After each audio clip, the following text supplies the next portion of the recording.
you may advocate a particular point of view, and you may do so strongly, but you can't have it just be unsubstantiated opinion, and you have to be reasonably objective about the way you present your views. When you start to accuse Fox News of being the spokesman for the Republican Party and the Republican Party, which is demonstrably false, there's no basis for that. Brock or Media Matters makes no effort to substantiate any of that. That's when it crosses the line. Well, before the break, we asked you, should Media Matters tax-exempt status be revoked? 99% of you said yes, 1% said no. It had more than 5,000 votes in this unscientific poll on the website. The issue is this liberal advocacy group, Media Matters.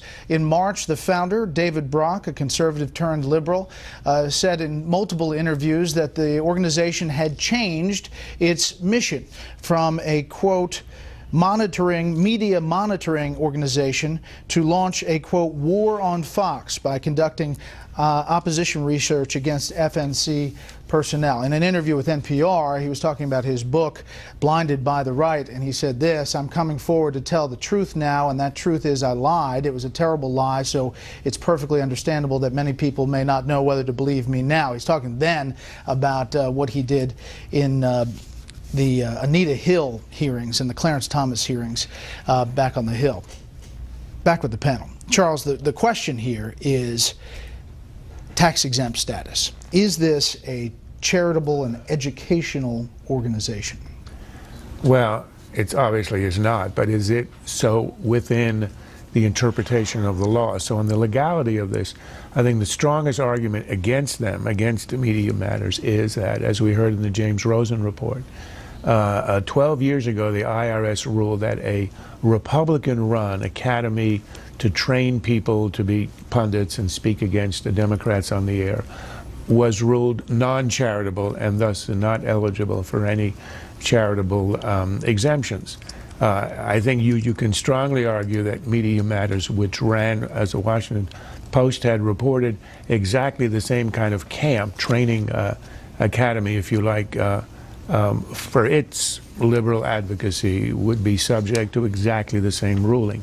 So legally speaking, I think it would be denied charitable status. As a matter of sort of not law, but sort of democratic practice, Media Matters is obviously not a media investigative organization that looks at everything. It's in a war on Fox, and you're allowed to do that in a democracy. You can be nasty as you want. The only thing is, don't ask for a government subsidy. Nobody wants to stop them or to shut Media Matters down. It's a question of whether your tax money and mine ought to be supporting it. Susan. The way the laws are currently written, according to tax attorneys who specialize in this, they've told me that Media Matters will really probably be able to keep its tax-exempt status. It's hard to lose your tax-exempt status. Now, although many do, year to year, the IRS kicks people off the list. That's true for various infractions. Now, excluding the boot camp issue, which I think it could really be trouble for them.